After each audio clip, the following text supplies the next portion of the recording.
बिस्मिल्लाहिर्रहमानिर्रहीम। अस्सलाम वालेकुम नाज़रीन, मैं हूँ साकिब बशीर। आज हमारे साथ मौजूद हैं अहमद शेर जट। इससे कबल जो है वो वीडियो लिंक के ज़रिए हम जो है वो या स्काइप के ज़रिए इकट्ठी जो केस है कराची की, जो मुगविया बच्ची का केस है, ज़हीर अहमद का जो केस है, उसको डिस्कस करते रहे हैं। और आज लाहौर में हम जट साहब के साथ इकट्ठे हैं और जो ज़हीर अहमद केस है इसके मुख्तलिफ एस्पेक्ट्स से मुतल्लिक बात करेंगे। और ख़ास तौर पर इस केस में जो कल का दिन बड़ा अहम है, उसमें क्या हो सकता है, मुतवक्को तौर पर क्या हो सकता है। इसके अलावा भी तकरीबन 7 से 8 पॉइंट्स हैं जिनमें हमने बात करनी है, क्योंकि वीडियो लिंक के जरिए, स्काइप के जरिए या जो लाइव सेशन में आप यूट्यूब पे आप देखते रहे हमें, हम डिस्कस करते रहे हैं, लेकिन एक ही जगह बैठ के इसको डिस्कस करना जो है वो ये ज़रूरी था। तो इसलिए आज लाहौर में जट साहब के साथ हम इकट्ठे हैं, इस्लामाबाद से मेहमान हैं इनके। तो जट साहब आपका बहुत शुक्रिया। शुरू करते हैं ज़हीर अहमद केस को। सबसे पहले जो लोगों का सवाल है, कल का दिन बड़ा अहम है और जो डॉक्टर ज़हीर है उसकी ज़मानत जो है ना वो बिल्कुल अटकी हुई है, लटकी हुई है। आप ज़मानत या तो कल अगर आर्गूमेंट्स हो गए, पहली बात तो ये है कि ये दुआ करें बारिश बारिश तो होनी चाहिए, लेकिन अब बारिशें क्योंकि ज़्यादा हो गई हैं, दुआ करें कि कम हो बारिशें। लेकिन अगर बारिश कल ना हुई, कल प्रोसीडिंग्स का कोई इशू ना हुआ और आर्गूमेंट्स हो गए, तो फिर आपको क्या लगता है कि इसकी जमानत या तो कंफर्म होनी है या खारिज होनी है। और मेरी ओपिनियन में दे देता हूं कि डे वन से यही है कि ज्यादा इम्कान यही है कि ये जमानत खारिज होनी है और गिरफ्तारी होनी है। आप बताएं। साकिब भाई, देखें, जो मुकदमा है ना, पहले तो ये देख लें कि जब ये शुरू हुआ था उससे अब इसकी नोयत चेंज हो गई है। ये जो 2 दिन कबल आई है प्रोग्रेस रिपोर्ट, इसने मुकदमे को बदल कर दिया। आपने इससे कबल प्रोग्रेस रिपोर्ट के अंदर देखा था कि 364 को रिमूव की बातें आ रही थी। बिल्कुल। उसके अलावा सिर्फ वो ह्यूमन ट्रैफिकिंग का लॉ था या सिंध चाइल्ड मैरिज एक्ट था, कोई और दफात शामिल नहीं थी। लेकिन अगर आप परसों वाली प्रोग्रेस रिपोर्ट देखें तो इसके अंदर बाज़ाब्ता तौर पर 375 का इतलाक कर दिया गया। और वो आप समझते हैं कि रेप है, और रेप की दफात जो है वो इतनी आसान नहीं है कि उसमें जमानत हो जाए। दूसरी चीज है, इसके अंदर 368 भी लग गई है। तीसरी चीज है 364A इंटैक्ट है, बिल्कुल, जो पहले दिन से इसके अंदर लगी हुई थी वो इंटैक्ट है।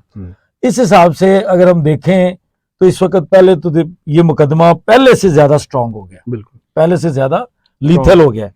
सेकेंडली, इसी मुकदमे के अंदर जो इसकी पहले वाली हालत थी उसमें इनका जो निकाह खां था और गवाह था, उन दोनों की जमानतें बाद अज गिरफ्तारी खारिज हो चुकी हैं। उनको 2 महीने हो चुके थे जेल के अंदर। बिल्कुल। इस स्टेज पे मरकजी किरदारों की, मरकजी मुल्जमान की कबल अज गिरफ्तारी जमानत मुमकिन नहीं है।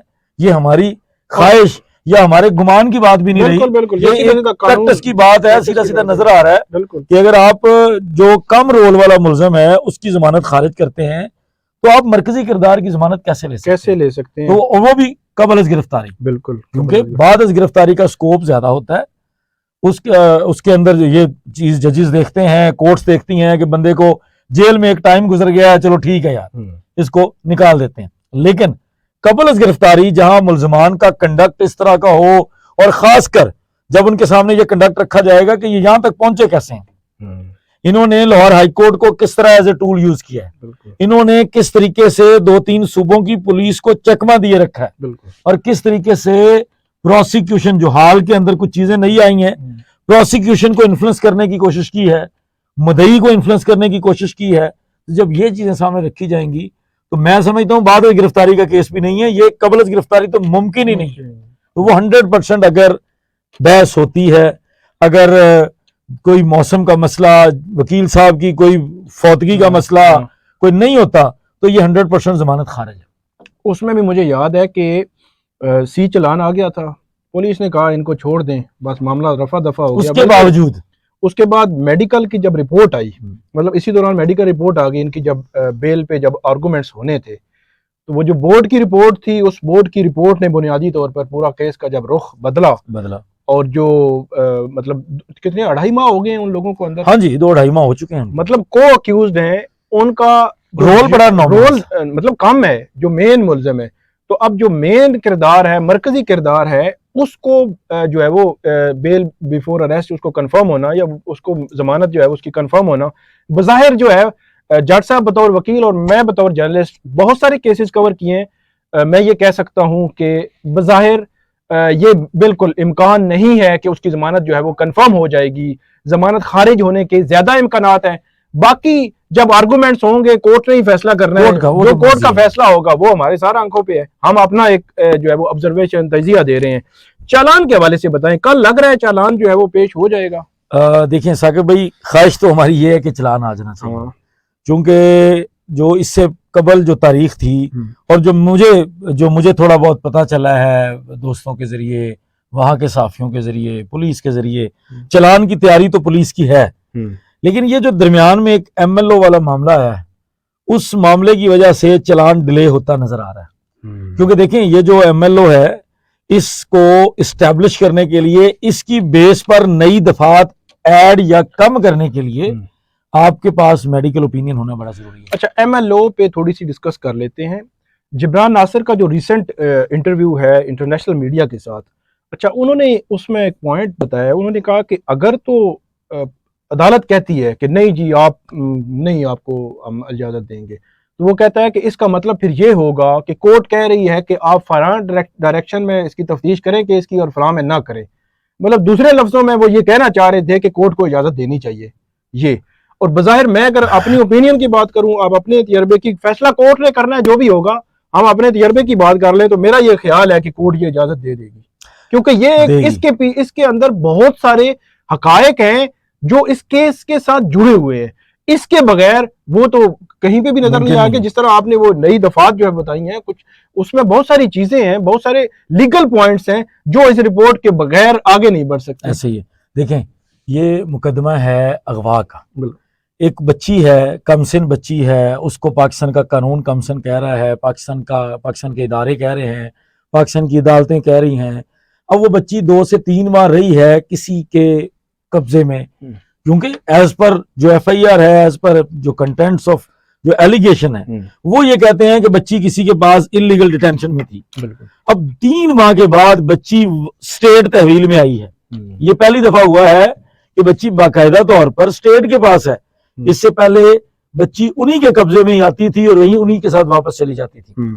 अब जब आपके पास एक कोई भी मगवी है, ये चले छोड़ दें कि ये कमसन बच्ची का केस है, ये फीमेल बच्ची का केस है, ये कोई भी मगवी है, आपने उसको कहीं से रिकवर किया है तो आपने उसको ओपिनियन तो लेना है मेडिको लीगल। उसकी वजह यह है कि आपने उसको प्रॉपर एग्जामिनेशन उसका होना है कि इसके अंदर जब ये गया था किसी के कब्जे में और जब ये आया है, इस दौरान कौन सी तब्दीलियां आई हैं, कहीं इसके ऊपर कोई तशद्दुद हुआ है, कहीं किसी किस्म की भी कोई तब्दीली आई है, तो इस चीज को समझने के लिए जरूरी है कि ये मेडिको लीगल ओपिनियन हो।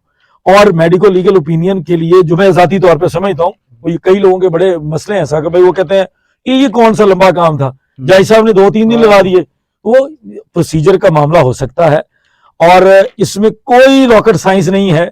ये कोर्ट को भी पता है कि कोई रॉकेट साइंस नहीं है, एक ओपिनियन आनी है और ओपिनियन आने में हर्ज कोई नहीं है, किसी के साथ ज्यादती कोई नहीं है, वो आएगी और उसके बेस पे फैसला हो जाएगा।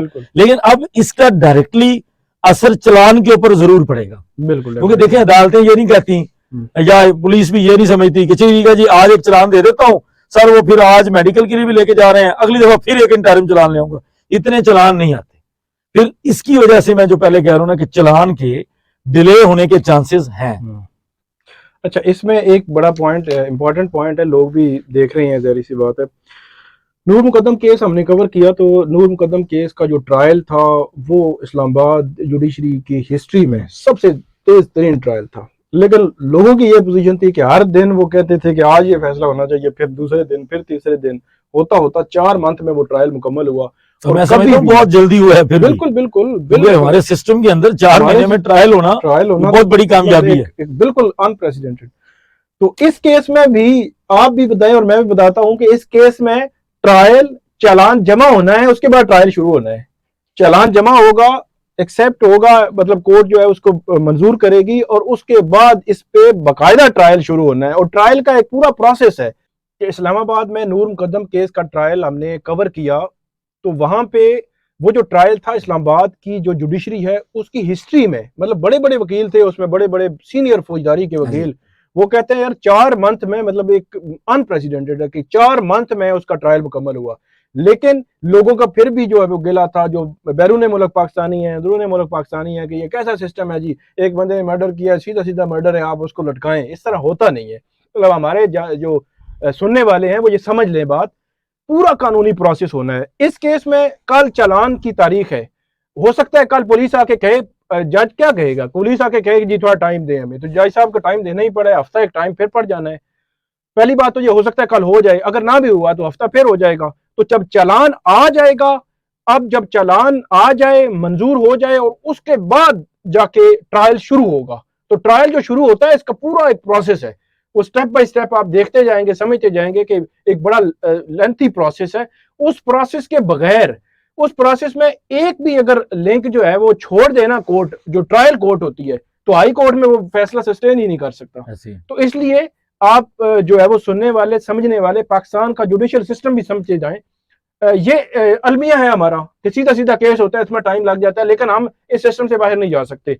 अगले सवाल पे आते हैं जट साहब कि जो जिब्रान नासिर साहब ने एक केस में, एक इंटरव्यू में कहा है कि दारुल अमान में जो बच्ची है, उसके लिए हमने कहा जज साहब को कि उनके लिए जो रोजमर्रा की अशियाँ हैं, कपड़े या इस किस्म की चीजें हैं, वो हमें पहुंचाने की इजाजत दी जाए, क्योंकि उसके वालिदैन कराची में हैं, कराची में सारे वो देख रहे हैं। तो लेकिन यह है कि इजाजत नहीं दी जज साहब ने। इस पे थोड़ा सा बात करें। फिर दारुल अमान का उन्होंने जिक्र किया कि दारुल अमान तो जो मर्जी आप कर लें, वो एक लावारिस लोगों की जगह है। तो ये बड़ा वो अफसोस का इजहार भी कर रहे थे। तो इस पे जो उन्होंने कहा कोर्ट को, और कोर्ट ने फिर नहीं उसको माना, जा रही बात है, कोर्ट ने तो पाबंदी लगाई। देखें साकिब भाई, केस की नोयत समझे, चूंकि इस केस के अंदर ये कंटेस्टेड किस्म का केस है अगवा का। ये नहीं है कि दूसरी पार्टी जो है ना वो इसको रेजिस्ट नहीं कर रही, वो लोग अपनी तरफ से पूरा जोर लगा रहे हैं कि ये बच्ची हम इनको नहीं देंगे, और अभी तक जोर लगा रहे हैं। हालांकि एक सूबे से दूसरे सूबे में मुलजमान जाकर केस लड़ रहे हैं और वो अपना पूरा जोर लगा रहे हैं। जब इस तरह के मामला होते हैं तो अदालतों को इस तरह के फैसला जात पास करना पड़ते हैं। जो अदालत ने बच्ची को स्टेट कस्टडी में, चाइल्ड सेंटर में, या जहां भी जो भेजा है शेल्टर होम में, वहां भेजते हुए जो अदालत ने साथ फैसला जारी किया था, वो दोनों पार्टीज के लिए था। क्योंकि इस वक्त बच्ची का स्टेटस अनफॉर्चुनेटली वो एक कमसन बच्ची है, लेकिन वो एक डिस्प्यूटेड चीज बन गई है। उसका फैसला होना है कि ये किसकी है। बिल्कुल इस तरह के हालात बन गए हैं अनफॉर्चुनेटली। तो इसलिए अब जब तक वो फैसला नहीं होता, तब तक अदालत किसी एक फरीक को भी इस तरह का रिलीफ नहीं दे सकती, क्योंकि वो मुकदमे को इन्फ्लुएंस करने वाली बात हो सकती है। जज्बात लोगों के हो सकते हैं, 100% हो सकते हैं। आप लोगों के जज्बात हो सकते हैं कि होना चाहिए, लेकिन जो कानून की रिक्वायरमेंट है, जो सारी जंग, कानूनी जंग चल रही है, इसके अंदर कुछ फॉर्मेलिटीज भी हैं जो पूरी करनी पड़ेंगी। यकीनन मैं ये इसलिए कह रहा हूं कि आप लोगों के बड़े जज्बात होते हैं कि आप वालिदैन के बारे में ये क्यों कह रहे हैं। वालिदैन को तो ये हक मिलना चाहिए, हम भी इस हक में हैं, लेकिन इसके बावजूद क्योंकि इस वक्त मुकदमा इस नहज पे खड़ा है कि दोनों तरफ से इल्जामात लग सकते हैं, तो दोनों अतराफ को इजाजत नहीं मिलेगी। ये अगर दूसरे भी मांगेंगे तो भी इजाजत नहीं मिलेगी। एक और बड़ा आपने वो भी बात की कि दूसरी जो पार्टी है वो कराची में केस लड़ रही है। तो आप बतौर वकील, तो मैं बतौर साफ़ी अपना तजिया दूंगा कि यहाँ लाहौर से या उकाड़ा से कराची जाके केस लड़ना जो है, ये बजाते खुद हम इस पहलू को डिस्कस इसलिए कर रहे हैं कि ये आसान नहीं है। आप वहाँ पे जाना, रिहाइश है रोज़ाना की बुनियाद पर, और ये जब ट्रायल चलेगा तो आपको समझ आएगी कि कितनी पेशियाँ मतलब भुगतनी पड़ती हैं, और कितनी दफ़ा जो है वो कचहरियों के चक्कर लगाने पड़ते हैं बार बार बार बार। तो इस सारे सिनेरियो में आप क्या देखते हैं बतौर वकील, आसान है ये इस फैमिली के लिए जो 34 लोग जो है इसमें है, और बड़ी नहीं आसान नहीं है। अच्छा, इसी से रिलेटेड ना, एक पहली बात तो ये बड़ा ही मुश्किल काम है, जो मैं समझता हूँ कि कुछ जगहों पे तशवीशनाक हो जाती है बात कि ये क्यों इतना रेजिस्ट कर रहे हैं। जहां वो उनकी वालदा कहती है कि मैं दर्जा 4 की मुलाजमा हूँ, जहां उनकी शक्लों से लगता है कि वो बड़े मासूम है, मजलूम है, बनने की कोशिश करते हैं मजलूम। तो अगर ये सारा कुछ है तो कैसे अफोर्ड करेंगे या कैसे अफोर्ड कर रहे हैं, ये तशवीशनाक है। लेकिन इसके साथ साथ ना ये जो ट्रायल वाली बात है ना, ट्रायल की बात में ये समझना लोगों के लिए बड़ा जरूरी है कि जो साकिब भाई पहले कह रहे हैं ना कि देर लग जाएगी, ट्रायल में टाइम लगेगा, वो इसलिए भी कहा जा रहा है कि जब ये ट्रायल शुरू होता है ना, तो ये ऐसे नहीं होता कि चलो ये जो जो पकड़ी जा रहे हैं उसका ट्रायल मुकम्मल करी जा रहे हैं, ऐसे नहीं इस होता। तरह नहीं। आपने सारे मुलजमान को उनके लिए नोटिस इशू करने हैं, फर्द जुर्म आयद करने के लिए सारे मुलजमान का होना जरूरी है। अगर कोई नहीं है तो पहले उसकी कार्रवाई होना जरूरी है, उसको निकालना जरूरी है, उसको इश्तिहारी डिक्लेयर करके उसको साइड पे करना जरूरी है, उसकी हद तक चलान को दाखिल दफ्तर करना जरूरी है। ये नहीं हो सकता कि चलें जी अब जहीर और शबीर सामने खड़े हैं, नूर बीबी और यास्मीन नहीं आ रही, इनको पकड़ो और इनके ऊपर चलान शुरू कर दो, ये नहीं होना। तो जब चलान का मामला है, क्योंकि वो चलना है हमारे ज़ाब्ता फौजदारी के मुताबिक, वो ना आपके जज्बात पे चलना है, ना मेरी बहस पे चलना है, ना जिब्रान साहब की बहस पे चलना है, ना इनकी ओपिनियन पे चलना है, वो चलना है ज़ाब्ता फौजदारी के मुताबिक। और उसका एक प्रोसीजर है, वो पूरा कोड है, उसने टाइम लेना है। जो चलान से पहले मैं आप लोगों को पहले ही बता रहा हूँ कि आगे जो चलान के बाद का प्रोसीजर है उस पर बिल्कुल पैनिक ना होइएगा, वो टाइम टेकिंग प्रोसेस होता है। ये सिर्फ इस मुकदमे के लिए नहीं, हर मुकदमे के लिए होता है। इसमें एक बड़ी मजे की बात मैं आपको बता दूं कि जो ये नूर मुकदम केस था ना, उसमें प्राइम मिनिस्टर ने भी नोटिस लिया, JIT बनी, बड़े हाई लेवल पे चीज़ें देखी गई। तो प्राइम मिनिस्टर ने ये वादा किया कि हम कई दिनों में इस केस को आगे बढ़ाएंगे। अच्छा, उसमें हुआ ये कि उसमें बहुत सारे ना मुल्ज़मान की जो तादाद थी उन्होंने कम उसमें चालान में रखी। तो मेरी एक दिन तफ्तीशी अफसर से भी बात हुई, फिर जो मुद्दई साइड से जो वकील थे उनसे भी बात हुई, जो प्रोसिक्यूटर थे उनसे भी बात हुई। अच्छा, तीनों का इस चीज़ पे जो है वो मुत्तफिक थे कि जितने कम मुल्ज़मान होंगे तो इतना ही केस मजबूत होगा और इतना ही जल्दी ट्रायल होगा। ये सही बात है। तो इसलिए उन्होंने इसलिए ये कहा। अब ये 34 हैं, ये मुझे अचानक ये पॉइंट याद आ गया, और वो केस फिर हमने देखा कि कम से कम उन्होंने मुल्ज़मान रखे और जल्दी उन्होंने ट्रायल खत्म कर दिया। अब मसला ये है कि जिस तरह आपने बात की, ये 34 वाला फिगर तो जज साहब को तो हर सूरत में पूरा करना है कि भाई ये किधर है, फलां किधर है, फलां किधर है, फलां किधर है, और 34 के वकील आ गए तो फिर क्या बनेगा? फर्ज करें, मतलब आते तो नहीं, एक दो वकील होंगे, लेकिन वकील आ गए तो फिर क्या मजीद लंबा हो जाएगा। फिर ये है कि जिस तरह उनको इश्तिहारी डिक्लेयर करने वाला मामला है, जितने चालान में मुल्ज़मान होंगे उन तमाम की हद तक जो है वो ट्रायल होना है, और उन तमाम की हद तक जो गिरफ्तार हैं वो तो कोर्ट में पेश आएंगे, गिरफ्तार होंगे या बेल पे होंगे, जो भी पोजीशन होगी। लेकिन जो गिरफ्तार नहीं होंगे उनकी हद तक पहले अदालत ने क्लियर करना है, उनको इश्तिहारी डिक्लेयर करना है, इश्तिहारी की भी पूरी कार्रवाई है। तो ये एक सारा प्रोसीजर है।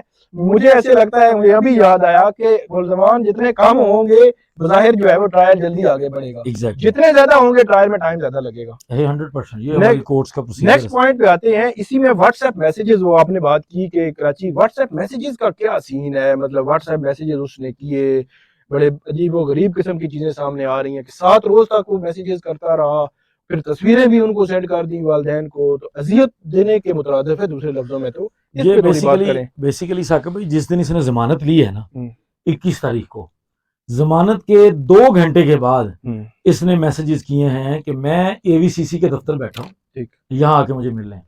ठीक, अब अंदाजा करें कि वो उस एजेंसी के ऑफिस में बैठा है जो एजेंसी इस केस को इन्वेस्टिगेट कर रही है, और पुलिस के पास जाते हुए लोगों की टांगें कांपती हैं, और वो वहां बैठ के कह रहा है मुद्दई को जमानत करवा के कि तुम मुझे आके इधर मिल लो। उसके बाद इसने और भी बड़ी सारी बातें की हैं, मतलब वो बड़े थ्रेटनिंग से तरीके से कह रहा था कि ये शुरू तुमने किया है, मैंने तो सिर्फ एक इंटरव्यू किया और ये सारा कुछ कर दिया।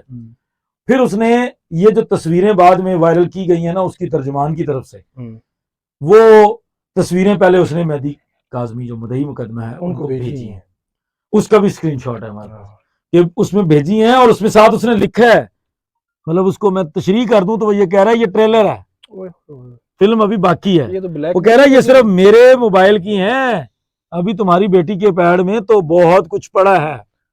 तो ये वाला जो तरीकेकार था, जिस तरीके से वो ब्लैकमेल करने की कोशिश कर रहा है, फिर वहां किसी साफी, और वो ऐसा मुल्ज़म कि जो बेल पे है, अदालती रहम करम पे है, कि आपने जब सर दूसरे सूबे में जाके बेल करवा के जब आप बेल करवा लेते हैं तो आप एक अदालत के साथ आपका एक कॉन्ट्रैक्ट हो जाता है। उस कॉन्ट्रैक्ट में आपकी इतनी सी बात पे आपकी जमानत मनसूख हो जाती, इतनी सी बात पे अगर ये साबित हो जाए तो कोर्ट कहती है तुम हो गया कि तुम्हें हमने एक्स्ट्राऑर्डिनरी रिलीफ दिया है। Bail is an extraordinary relief. Extraordinary जब आपको बेल मिलती है तो ये उसमें आपने अपनी नेक नीति साबित करनी होती है कि मैंने जो बेल ली है उसका एक मुस्बत इस्तेमाल कर रहा हूँ। तो जो एक्ट इसने किया है ये एक्ट भी कल इसके गले में पड़ सकता है। सर ये सोलली ये एक एक्ट काफी है जमानत खारिज करने के लिए, एक एक्ट। एक और बात करेंगे कि निकाह मनसूखी के हवाले से भी, कि जो झूठा जो निकाह किया गया उसके हवाले से भी सूट फाइल किया गया है। जिब्रान नासिर साहब ने कहा है 5 सितंबर को उन्होंने कहा है उस पर हेयरिंग है।